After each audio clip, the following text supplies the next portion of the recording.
যায়কাতুল মাউত। সাদাকাল্লাহুল আলিয়্যুল আযীম ওয়া সাদাকা রাসূলুহুন নবিয়্যুল হাবিবুল কারীম। একটা জবান বান্দা বান্দা বান্দা, আমি আল্লাহ তোমাদেরকে বড় মায়া কইরা বানাইছি। আমি আল্লাহ তোমাদেরকে অনেক ভালোবেসে বানাইলাম। আমি আল্লাহ দুনিয়াতে মানুষ পাঠাইলাম। মানুষ দুনিয়াতে আইসা আমি রব আল্লাহ তাআলার ইবাদত করবে।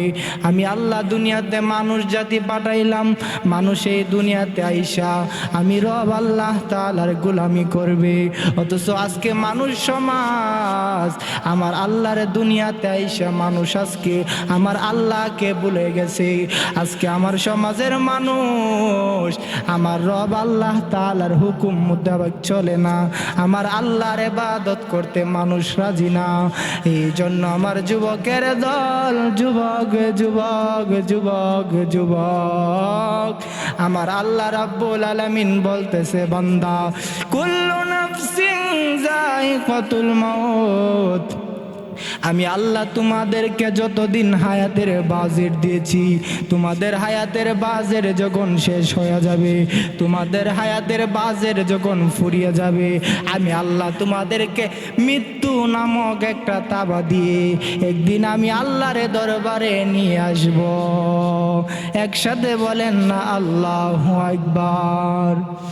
এই জন্য ফুলের সৌরভ মানুষের গৌরব চিরদিন থাকে না। আজকে গায়ের মধ্যে জোর আছে, চাইলে আপনি মসজিদে আসতে পারেন। আজকে গায়ের মধ্যে শক্তি আছে, আপনি চাইলে আমার আল্লাহর রাস্তায় আসতে পারেন। কিন্তু আপনি আমি মসজিদে আসতে রাজি না। আজকে শরীরের মধ্যে জোর আছে, কিন্তু মসজিদে আসতে রাজি না। আমার আল্লাহ বলে, যাদের প্যারালাইসিস হয়েছে তাদেরকে তুমি জিজ্ঞাসা করিও, তোমার কি মসজিদে যাইতে ইচ্ছা হয়নি? এই আল্লাহর বান্দা বলবে, বাবা বাবা বাবা বাবা, আমার মন চাই মসজিদে যাইতে, কিন্তু আমি মসজিদে যাইতে পারি না। কারণ হইল আমার পায়ের মধ্যে প্যারালাইসিস হয়ে গেছে। আমি চাইলেও মসজিদে যাইতে পারি না।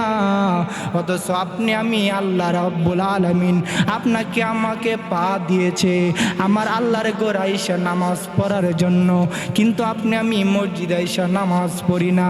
আল্লাহর বান্দারে, কুল্লু নাফসিন যায়কাতুল মাউত।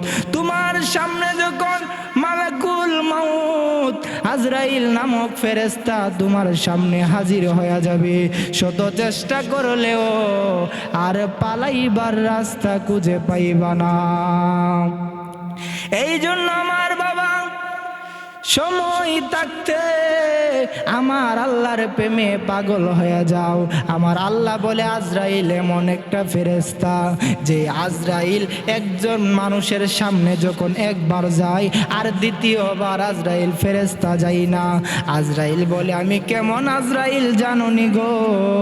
আমারে যদি দুনিয়ার কোনো মানুষ একবার দেখতো, দুনিয়ার কোনো মানুষ যদি দেখার পরে দুনিয়াতে থাকার সুযোগ পাইতো, এই বান্দা কোনোদিন নামাজ ছাড়তো না, এই বান্দা কোনোদিন রোজা ছাড়তো না, এই বান্দা কোনোদিন আমি রব আল্লাহ তাআলার জিকির ছাড়তো না। এই বান্দাগুলা পাগল পাগল হইয়া আমি রব আল্লাহর প্রেমে পাগল হইয়া তারা মসজিদে চলে যাইতো, তারা নামাজে চলে যাইতো, তারা চলে যাইতো যে জায়গার মধ্যে ইসলামিক মাহফিল হয় সেই জায়গার মধ্যে। অথচ আপনাকে আমাকে আল্লাহ পা দিয়েছে, হাত দিয়েছে, সমস্ত কিছু দিয়ে আপনাকে আমাকে আল্লাহ বানিয়েছে। এত সুন্দর করে আল্লাহ মানুষ বানাইলো। আমার আল্লাহ মানুষ বানাইছে একটা মাত্র কারণে রে বাবা, কারণ হইল মানুষ জাতি দুনিয়াতে আইসা আমার রব আল্লাহ তাআলার প্রশংসা করবে। মানুষ জাতি দুনিয়ার মধ্যে আইসা আমার রব আল্লাহ তাআলার ইবাদত করবে। এই জন্য আমার আল্লাহ মানুষ বানাইলো। অথচ আপনি আমি দুনিয়ার জমিনে আইসা আমার আল্লাহকে আমরা ভুলে গেছি। এই জন্য আমার বাবারা, আমার আল্লাহর প্রেমে পাগল হওয়া লাগবে। কেমন পাগল হওয়া লাগবে? পাগল হওয়া লাগবে রে যেমন পাগল হইলে ঘর বাড়ির মায়া ছেড়ে দেই, যেমন পাগল হইলে আপন মানুষের মায়া ছেড়ে দেই, যেমন পাগল হইলে সম্পত্তির মায়া ছেড়ে দেই, যেমন পাগল হইলে দুনিয়ার লোভ লালসা ছেড়ে আমার আল্লাহর প্রতি আসা যায়। যারা আমার আল্লাহর প্রেমে পাগল পারা হয়ে যায়, আমার আল্লাহ স্বয়ং নিজে তার প্রেমে পাগল হয়ে যায়। একসাথে বলেন না আল্লাহু আকবার। বন্ধুরে আমার,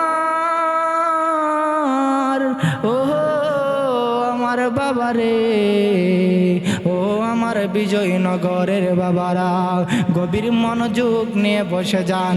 আমি আগেই বলেছিলাম ফুলের সৌরভ, মানুষের গৌরব চিরদিন থাকে না। যেই দিন আপনার সামনে আমার সামনে জিন্দেগি তোর যাইরে ফাঁকি দিয়া, আরে সোনার আদম জিন্দেগি তোর যায় ফাঁকি দিয়া।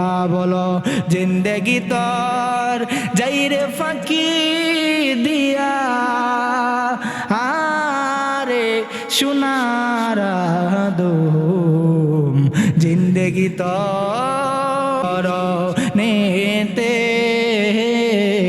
সারা জীবন আমি থাকব নবীর চরণেতে, সারা জীবন আমি থাকব ভালোবেসে